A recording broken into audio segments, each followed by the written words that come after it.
Hello and welcome to the Branded Film and Media Studio here on Decatur Town Square. My name is Michael. I'm the studio manager for Branded. I have Marie Rieger with us with Branded Film and Media. We have a couple guests today. We have Kason Caraway with Caraway Team and Parker Properties, and also another guest, Nate Mara. He just started as our new city manager. Thanks for the invite. Excited about this one. Really excited about this one. You excited about this one, Casey? I am. It's kind of like a movement forward for our city that, you know, we've been around each other our whole lives, and kind of really neat to see both of us kind of coming up in our community and sticking to our hometown. It's pretty cool. Yep. Definitely roots right here in Decatur, Texas. When did you graduate? 05. 03 right here. Mm-hmm. Oh, Yep, wow. I remember. Close. 95. Yeah. We won't talk about those 07? Not a young one. Wow. That's how did all this happen? This position, were you offered the position? Did you apply for the position? How does someone become city manager? Great question. Brett announced earlier in the year that he would be retiring. And then from there, they treated it like any other job. We would post the position, and, internal candidates, if they were qualified, they could apply for it. Obviously, external candidates, a dozen of them or so also applied. And, think about finding a job that you think you're going to love and seeing if you meet the credentials and the qualifications. And I did. And so from there, I, just applied and had a series of interviews with our elected body and our current staff, and went through various steps to get the field narrowed from about 15 candidates down to just a couple of us. Wow. And so the whole city council, did they interview you at once, one at a time? Groups? There were multiple interviews, and at one point it was just the council, and myself in there, talking and going through the interviews. Most people don't realize that as the city manager, I am a city employee, but my bosses are the city council. Mm-hmm. So the 6 council seats and the mayor, they make up my bosses, my elected body. Right now, we've got a great elected body. They're hardworking. They ask questions. They're engaged. Not afraid to call me. Not afraid to have conversations. And I love it because a lot of people think, well, gosh, that's just conflict. And I actually think conflict's very rewarding. If everyone just nodded their head and agreed with each other, the world would be a different place. Mm-hmm. And because people have varying opinions, it really makes for really great ideas and fruitful discussions. Mm-hmm. Great. And the city council meetings are exciting now. They're very Because exciting. people talk about things.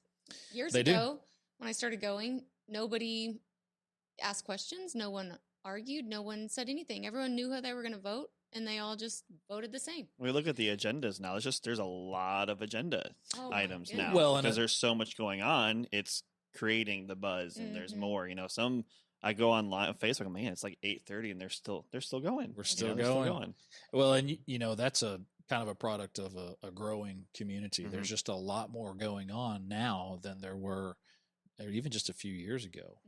So that's a sign too. When your commissioned meetings like that are going longer and longer, it just means there's a lot of work being done. And that that size of a bond that we just got in such a small town, getting that big of a bond is another view to see there is a lot going on and a It lot is. coming. Yes, sir. Absolutely. A lot of good projects are going to come out of that bond. Yeah. Lots. Yep. Lots. Yeah, that's good. And then lots of hard work. Of course. When the bond started coming in, I was like, yeah, he's ready to retire. That is going to be so much work. And that's no bash on him. He was ready anyway. But that, just any city manager looking at that bond and trying to allocate all those funds, because number one, sewer, water, nothing's going to happen until we take care of the infrastructure. And not fancy things. And they're expensive. They are expensive, and it takes time. It takes a lot of time to get those things in motion and to get the projects approved and get them insured and get them underway. But we're gonna blink and look back on this time and go, wow, we did a lot with that one bond, and there will be probably 2 or 3 more on the plate. There's some good things happening around here. There's a lot of great things happening around here. Decatur, Texas is a beautiful place to be right now for so many reasons. Right. And it's almost overwhelming. Like I hear one piece of good news and I'm processing it, and then I'll hear 4 more. Hang on, I need to go back and celebrate this. Yeah, sure. Yeah. There's just so many things happening right now. Absolutely. I agree. And, with the change of leadership, it's just, Brett did such a good job for the city, and he was there for a long time. And now, here we are with a new beginning, and people are excited about it. And it's just, it's great. It's really good. It's kind of a hiring it's almost like hiring from within, that was kind of cool because a city, position like that could be hired from outside. I mean, they could bring them in from another town, but no, Decatur kept it local. Yeah, cool. we're a fan of that. My time in the fire station, we always like to promote from within and bring people up through the chain. They know what's going on. They know the people. They understand the community. So I feel like I definitely have a little bit of an edge over an outsider coming into this position. I don't have to make relationships; they're already there. Mm-hmm. You already know. Care. Of course, it's home. I live here. My kids are growing up here. It's home to me. So. Yeah, and like Eddie Allen said, he said this was the most detrimental decision Decatur's ever made in its history. And I agree. With all the growth coming, without proper leadership, it would have been a nightmare. But we got this breath of fresh air, and it's just so...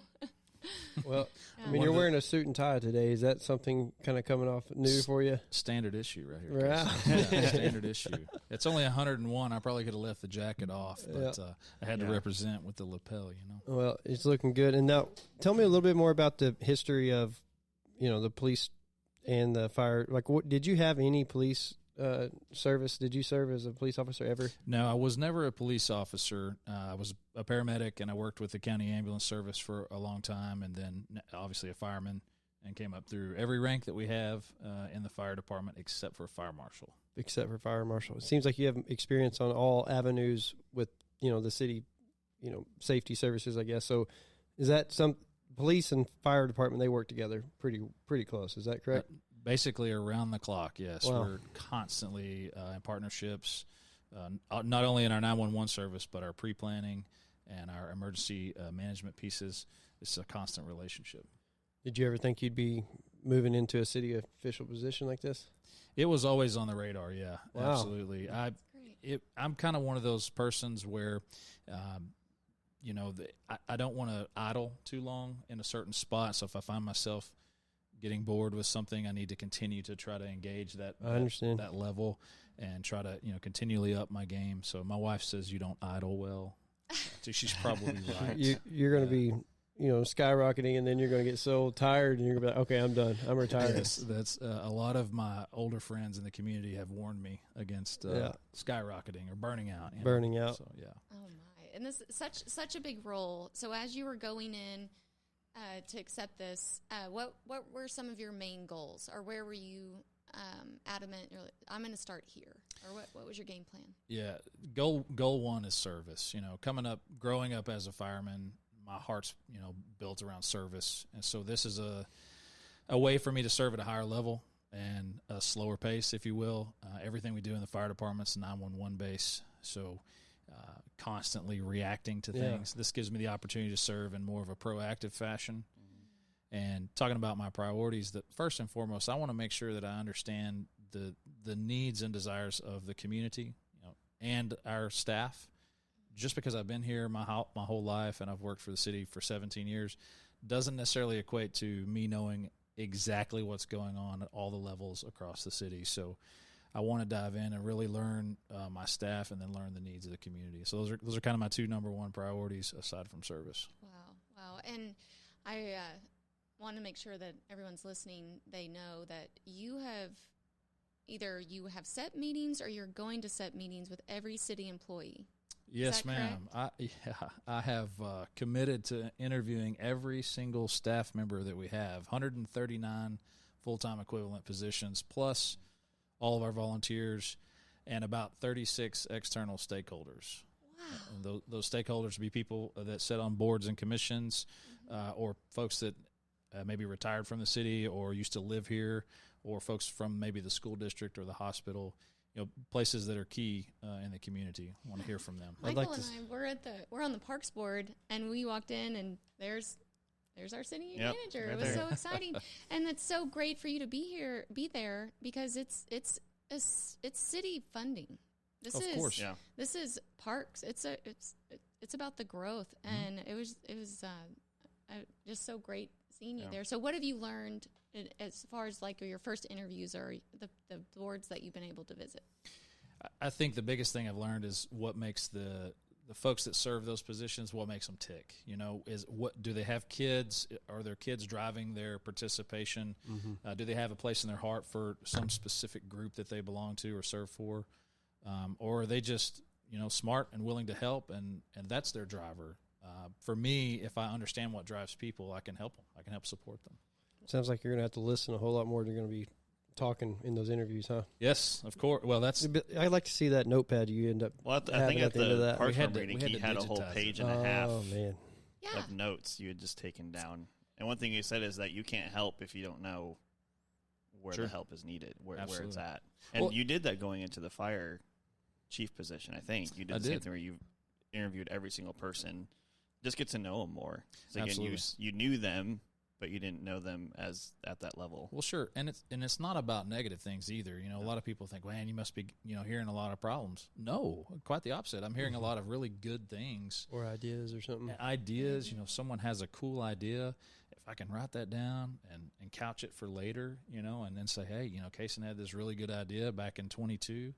Where here it is. You know, this was Wow. his brainchild, or whatever that looks like." Mm-hmm. No credit needed. Oh, credit needed. No. Casey. Credit? Just run with Because it. when it falls apart, we'll know. Okay, Yeah. Don't bring it back on me. Cason's idea. Jason's No. idea. And there's a lot of This is fun. similarities too. You know, if I interviewed every single one of you guys, you would have similar needs or similar thoughts. You know, this process is going really great in the city. Don't mess with that. Or, you know, I don't like this process. What can you do about it? You know, and you'd be surprised how similar some of those things are. I think it's unique to me, you know, being in real estate, how you would think that I'd be so pumped about like parks and things. I am. I don't get me wrong, but you cannot operate a city or grow a city without city sewer and water. I think city and water or sewer and water is probably the biggest thing. So like when we did that 20 master plan for the 2050 plan, Yes, sir. you know, I sat on that committee and did that, and that really opened my eyes that all these decisions that everybody has that sounds fun, there's always a back end that makes everything run. And I feel like our, you know, previous, you know, city officials that would here, they were preparing and making sure that we had that nest egg to in case of an emergency. I feel like our city has a nest egg more than some cities that probably ran out of money or they're taking out bigger loans in order to keep this going. Do you feel like you have a firm foundation to kind of now take off in a direction that all these new people moving in or all these great ideas are all thrown at you? Do we have a firm foundation for you to take off with these great new ideas? You have an amazing foundation. The two managers before me, Sam Renshaw, served 32 years. Brett Shannon serving 32 years. Both of those, Golly. yeah. That is unbelievable. That's 64 years. I might be. Thank you, I'm Murray. only the third manager, but to your question, yeah, your foundation's beyond solid. That's great to hear. And a lot of people don't like to talk about, you know, water and wastewater. It's not glamorous. It doesn't look good. Mm-hmm. But in order to have those things that really look good, you know, parks and shiny fire equipment and Yes. nice police equipment and good quality library services and all those things like that, to have those things, we have to have the infrastructure to sustain long-term people that will use those things. You guys are learning more and more about the Decatur Chamber of Commerce, and that was something that I was lucky enough to step into, that all the previous, you know, presidents and board members before, there was a nest egg for a rainy day. And Mhm. that's how we Mhm. were able to take risk in marketing and kind of Mhm. take it in another direction. And but that's back to your story. The foundation's there, the Yeah. nest egg's there, and that feels good to hear. It really does. And now the growth is here. Yeah. The bond is here. We have huge companies moving here, Mhm. ready to help and donate. And And Yes. apartment complexes. Oh yeah, apartment how complexes. many Yeah. apartment complexes are going up right now? We have one under construction and then a couple of concepts that they haven't gotten running yet. But there's wow. one under construction right now that'll be I believe it's a dozen units with a clubhouse, and it's a couple hundred individual living units. Is that the Yeah. one on 380? Off of Rose Avenue? Wow. Yeah. Beautiful project. It's going to be a great project, Mm-hmm. It'll look and good. much needed too. Oh yeah. Kason, you get it. You're in real estate. There's not enough affordable housing for young families. Or even rentals. Mhm. So if they can get in temporary 6 month to a year, some of my closest friends, clients, they lived in campers and they couldn't even fill all the camper spots in our county were completely full. Probably you are aware of that as I'm sure fire and safety, that's probably a concern. But basically, they couldn't find a place to even put a camper. So they had to drive. Some were driving to almost Sanger just to get a spot, and those are full too. So it's just been a tough one with no rentals. And rentals don't go on the market. It's it's all word of mouth in our town right now. Mm-hmm. So if you had 200 doors, potentially 400 doors coming in the next 2 years or whatever it may be, they will be full. And once the investors feel and taste that, and they because there's no data to back it at this moment. There's just no comps. There's no investors can understand why are we building these 200 unit complexes, because there's no previous data to back this. Sure. And it's all about, people's, you've been in those meetings with me, it's like people's, if you build it, they will come. Yeah. We have the demand. I know I can't prove that data to you, but there is. It's just like the square. It doesn't make sense on paper, but now thanks to Roosters, you can now run their reports and they're slammed. Their business is so much busier than Denton. Wow. And then same thing with Trinity. Before that was built, we would be in big meetings and the numbers would not make sense. But we said it's a concept, just it's so gonna. True. And now it's all paid off. But we had the structure, the foundation, so we could make the risk. Sure. A lot of people don't realize, we're such a hub for things. The hospital is a draw.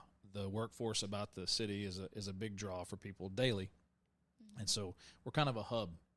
We hold about 10% of the population of the county as is in the city, but that doubles, during the day, during the week. And so that's why our restaurants are full, and that's why, the traffic's crazy and everything's bustling during the day. But, a good economy, too. The jobs that are being created through the EDC's work and the industrial park and things like that, that's going to drive the need for, affordable housing and simply just more housing. Mm-hmm. It's that we think about, if you're really just taking the city limits is only this big, right? And it can't grow any lot more because of when we pass Tier 2, not forcefully annexing the neighboring properties into the city limits, right? So a developer has to purchase a property, or a farmer or whatever has to sell a property.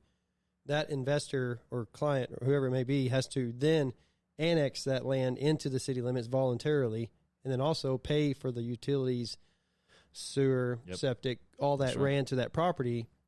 And it's just now getting to the point where that financially is beneficial to that investor to purchase a property, also pay to run city water, city sewer to that property, then go through the process of annexing that 10 acres or 6 acres, whatever it needs to be, into the city limits. How many properties have recently been annexed into the city limits? Not very many, right? Not a lot. So our city... It's a long process. It's a long process. It's a hard process, and it hasn't been done in over 6 years since the last one. It's been a few years, yeah. But it is going to happen with the neighborhood that's going south on 730 so those 51, are, right? 100%. Those are... or it'd be 730 south. Those are easier because you've already got all the city water, city sewer in an already existing, even fiber optic cable for internet. So that's Very easy. Close proximity. Proximity is just easier expansion. Yeah. Well, you get like people that want a HEB or a grocery store. If they can't, there's nothing available in the city limits size wise that fits their bill. That's right. So across the highway would be county land.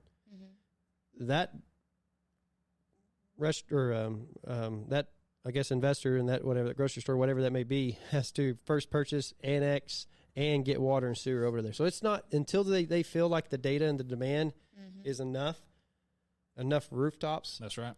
In our count, well, it's hard. Usually they go off city data, right? They usually go off city data and to make those decisions. That's right. And so there's not enough city data or enough rooftops for these grocery stores, in my opinion, to see it on paper to say, hey, I'm going to buy this land, annex it, get my own city water, city sewer over to that area. Investing millions to, and so if they could just look at our county growth and make that decision, I'm sure trust me, they are. They are looking. They are looking. Yeah, investors are looking. If they would just trust us, just trust us. I'll be there 3 times a week. It'll be fine. Oh, absolutely. Same here. Oh wow. Oh, and so all these people are moving here, and there's somewhere for them to work. Because the city is hiring, right? That's right. Absolutely. Yeah. Matter of fact, if you visit DecaturTX.org, decatur.com/jobs. You can see our latest 8 or 9 openings that we have. Wow. Whether you want to be a police officer, a dispatcher, you want to work for municipal services such as court clerk or receptionist, health inspector, city engineer. I mean, you name it. We've got a lot of positions open right now, and I'd love to have you guys join the team, or somebody that you know that's a good fit join our team, because I think Decatur, Texas is going to be the place to be. Oh yeah, Indeed. that's actually really cool that you. I mean, I love that we have a budget to expand our openings. You know, I mean, that's a lot of money right there. That's a lot of money. Yeah. Seven positions doesn't sound a lot, but when you think about their salary Sure. and Times their 7. benefits Yeah. and everything that Yeah, goes along absolutely. with it, Yeah, I you'd mean, be- employees are expensive. Employees are very expensive. Matter of fact, when you look at anybody's budget, employees are obviously the largest cost there, but it's because they're so valuable to us. Oh yeah, You know, Can't do without them. we can't do without our employees, and we have, in my opinion, some of the best. 100, I said earlier, 139 full-time equivalents. You'd be surprised how much work those 139 people get done in the course of a couple of weeks. Yeah. Hard-working folks right here in Decatur. man, good to hear. Yeah, lots of tasks being completed, and all the building permits and the, Oh, and man. man. Daily. It's a flood. It's a Ooh. flood. Gosh. Yes.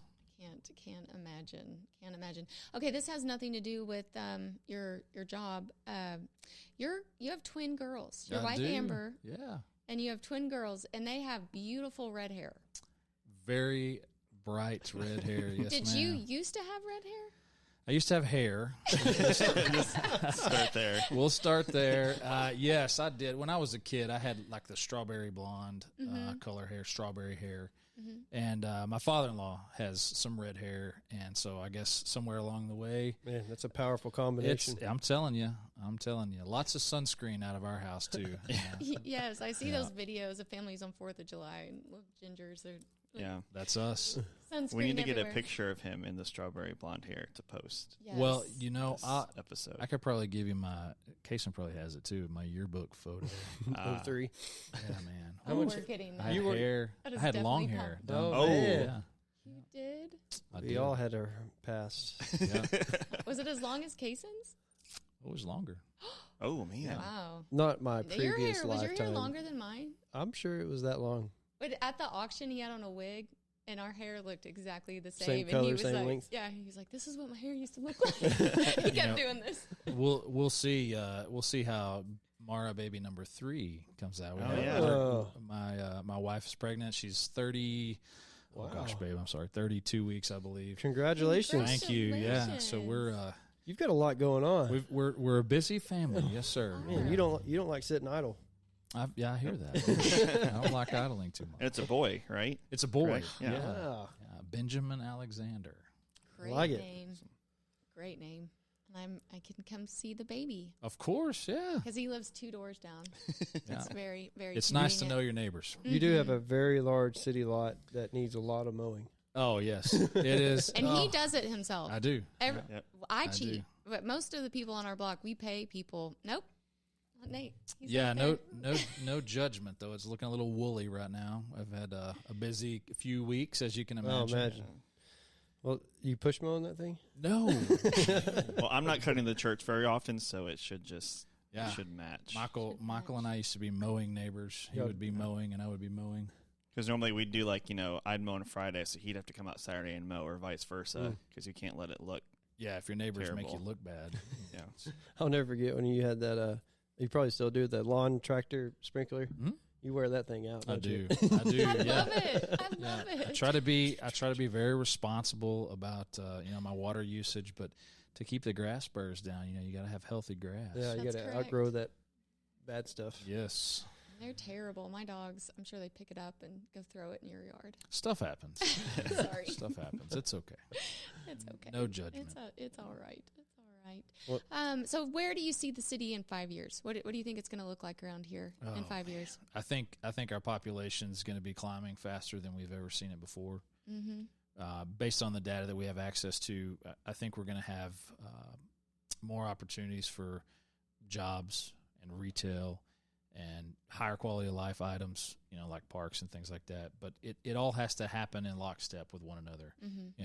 You can't outpace the pretty things, with infrastructure, or vice versa. You can't have all the infrastructure and nothing for people to be able to say, yeah, that's my home.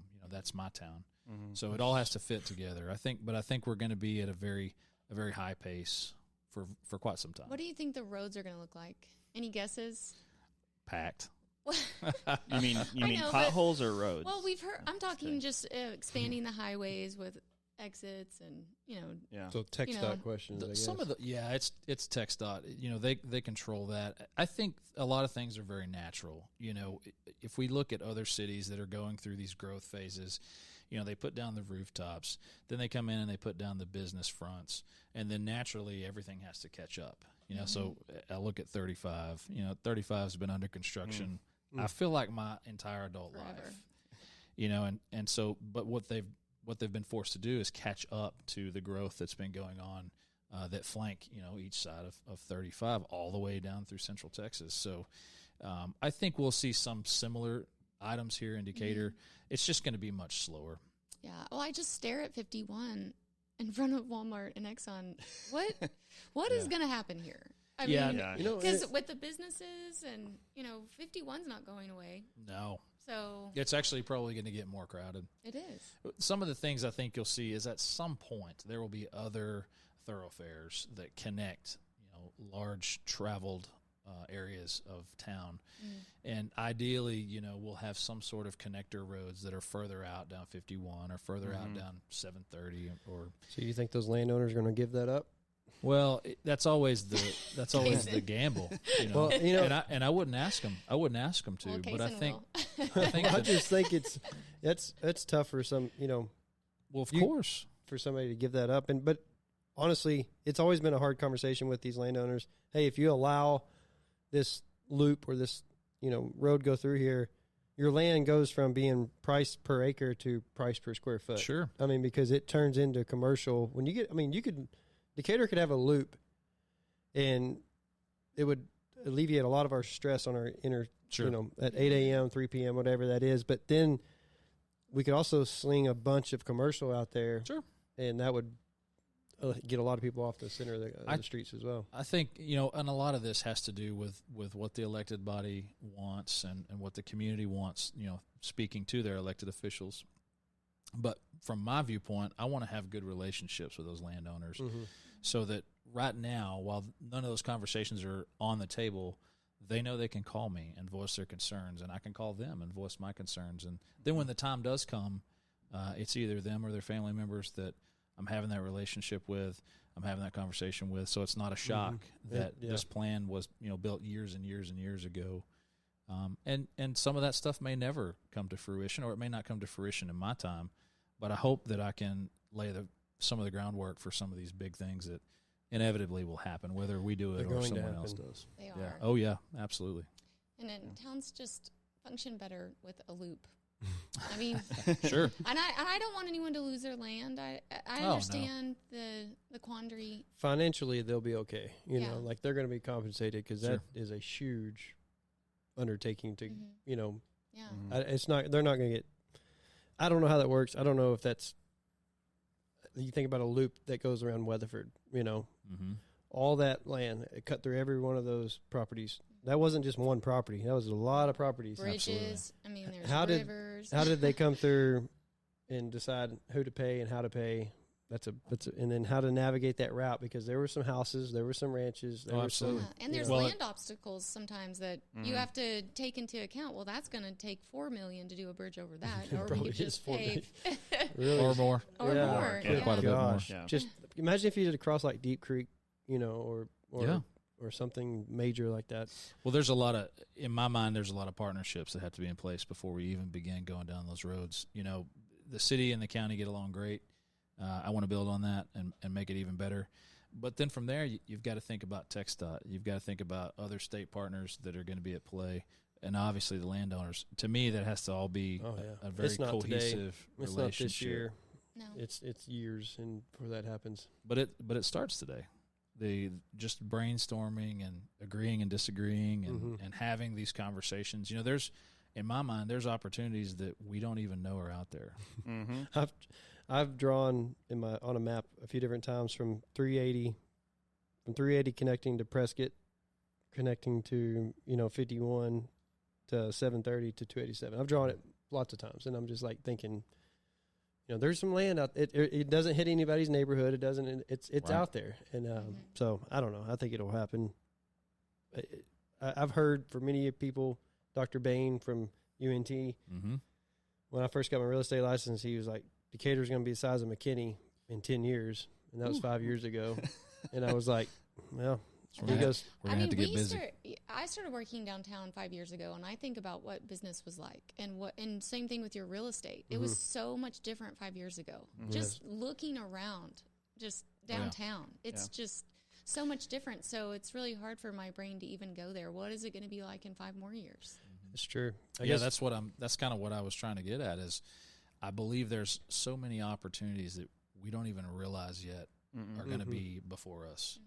And so we really don't need to turn our nose up at anything, and we need to have as many conversations about concepts as we can because you never know what's out there. You never know what opportunity could land in your lap. And, we're talking about 51 to 730. It may be a different direction.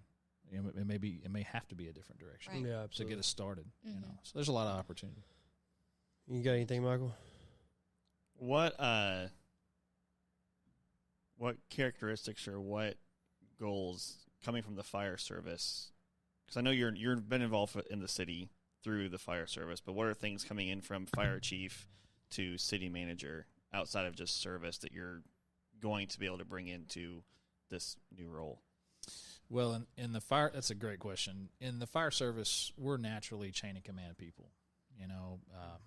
We're naturally a little OCD, a little kind of organized. Everything has a place, everything in its place. For me, having contingency plans, having the ability to have a succession plan. If the square's busy enough, if I walk across the street and get hit by a cattle truck, who's picking up the city and running with it? Things like that. Having that plan for succession. When folks retire, we don't have 7 or 8 openings. We have immediate persons who are ready to step in and run with those processes. So that's one thing I'll be able to bring is just the ability to have a second in command at various locations across the city in key positions. And some of that already exists, but my hope is just to polish it up, make it a little better. That's what you do with the fire. You have Chief Bennett now as acting fire chief and hopefully staying fire chief, and that you'd had that as an emergency when you were fire chief before you even thought about taking this position. Yeah, when I came into the fire chief's position, we didn't have a contingency plan. It was we'll just figure it out, call to call, day to day. That's quite dangerous. Yes. And so Chief Bennett helped me tremendously develop a succession plan, and that was built for tragedy.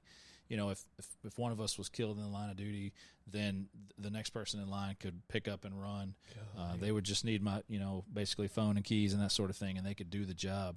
So we're getting to see that succession plan play out minus the tragedy, which is great. I told my staff 30 days ago in the fire station, okay, you're going to hear this announced on Monday at council, and here's what's going to happen.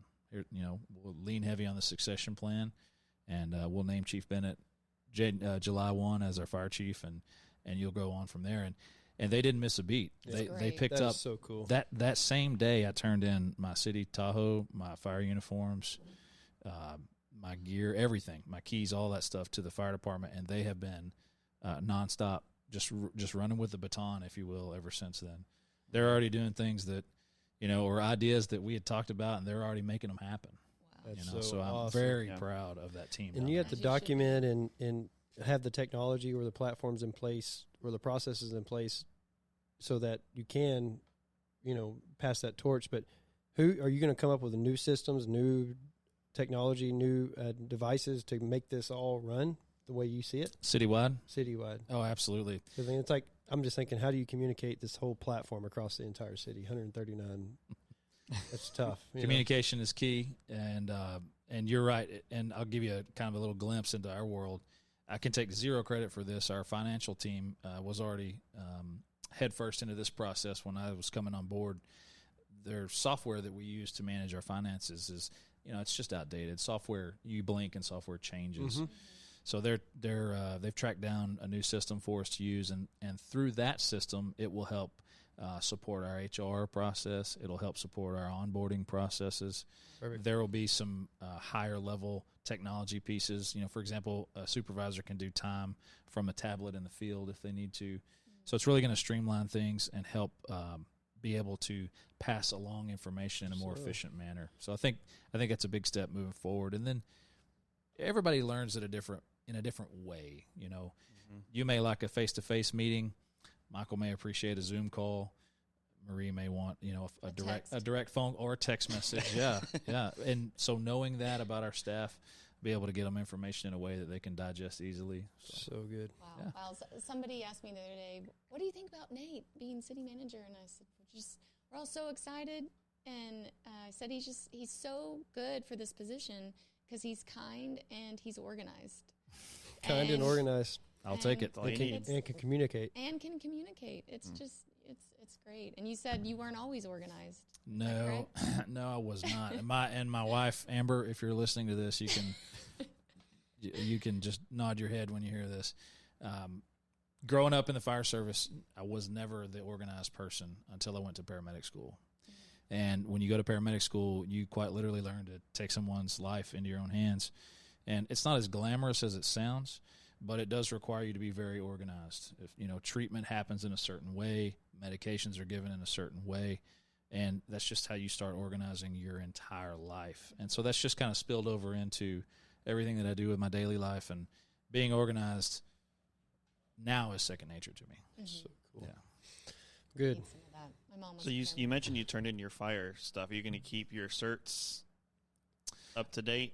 I am, yes. I plan to keep those up to date because, ultimately, I see myself at a college, teaching at some point in time. Mm-hmm. And if I'll get 30 years in with the city, I'll only be 50 years old. So I'm going to have life after, the city, no matter what date and time that is. So I want to keep that up. Plus, I worked really hard to get those certificates. It's about 3 years worth of heavy labor. I don't want to just let the state have that back. Mm-hmm. Man. That's good. He's going to go rock it up. He's going to hit his peak, and he's going to be a professor at a college. Well, that's the plan. I'll share this with you. We've all known that person in our life that probably, was relevant for a really long time, and then they weren't anymore. And either they stayed around and worked a little too long, or they tried to hang on to a business that they owned for a little too long, or they had a process in place for a little too long. I want to go out relevant, and so using my example of the firehouse, when I left the fire station, I had folks like emotionally disturbed that I wasn't going to be the fire chief anymore. And I said, hey, everything's good. You're going to grow without me. Mm-hmm. To me, that's what legacy is all about is, go out on a high and don't outstay your welcome. There's a lot of, that's pretty good. A lot of things there. Write that down. I'm listening. Yeah. Because he took the fire chief position at a very difficult time. 9 days before the pandemic. Yeah. So, you really Let's had not to talk about that. No, we're not going to talk about it. I'm just saying that he took it at a very tough time and made it through. And he brought, everybody through there and all the changes and how one day was this, one day was that. And just it was a team effort. It took, there were a lot of folks, rowing in the same direction to make that happen, but it was a big team effort. Mm-hmm. Yeah. And we didn't even know about, we learned it from the leadership program in Decatur. What is it called? Leadership Decatur. Leadership Decatur. Yeah. And the emergency management system, that there's been multiple times during the pandemic that people from the outside are trying to come in and help us because our numbers got too high, and they had to communicate and figure out. I can't imagine how stressful that was, and I didn't even know. That's good. That means that the county officials and our partners here in the city were doing their job, and you didn't even know. Nope. Yep. That's how it works. That is how it works. Makes me feel good. It does. We went through the goals, succession plan. Who is your favorite city employee? Oh, man. Oh, man. You stumped him. Finally. I want to say the finance director because she makes sure that the team gets paid. That's That's true. a good There you go. answer. Good answer. I want to keep the staff happy, so No, I got to say our finance team. They're Dang. probably my favorites. Yeah, and No, you know, no they offense to any of the other they like 11 that finance directors. team too. They so do they'll too. be- That's they'll why be it's a safe okay. answer. That's a Yeah. really good answer. I like it. That was Well thought that out. was a good one. Yeah. Okay, well, if is there anything else we need to cover? That's all I got. Proud of you. Thanks, So sir. proud. Thanks for the invite. Absolutely. This is fun. I love Yeah. This it. is your first day, and it's a part of the communication.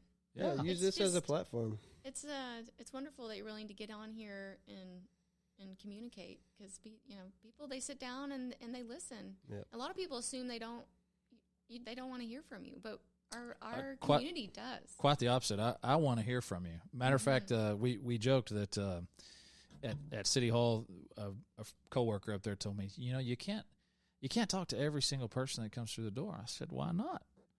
I said, well, you'd just be inundated. I said, well, we'll put a bench out front and I'll talk to them outside. That way they don't come through the door. And everybody laughed. They thought I said, but, that's how I was trained. We have a bench at the fire station, and that's where life's problems get solved. So That's correct. If you ever feel the need that you need to make an announcement and it gets, whether it be a city YouTube or whatever, come in here, give an update quarterly, monthly, or yearly, whatever you want to do.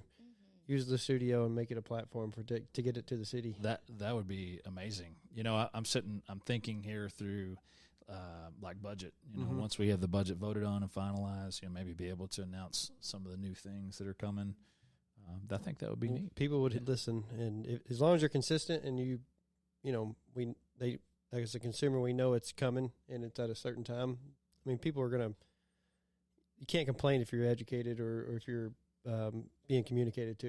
It's like, Agree. I didn't know about that. Well, did you get on the Sure. the quarterly podcast that he puts out? Yeah. Or whatever, monthly, whatever you want to do. But he put Yeah. the information out there the best way he could possibly do it. That's a great idea. Yeah, absolutely. I think- we get zoned. I didn't mean to cut you off, Kason, but we get zoned in on, at least for me, I scan through the messenger, I scan through social media, and then I just ask, in meetings. That's how I get my news. There's tons of different ways to get news. This is another way that you can be made aware of things. Yep. Oh, has your phone time gone up at all since you took this position? It has. My phone time has gone through. You witnessed a little of that when I was coming in. We're putting out completely different types of fires these days.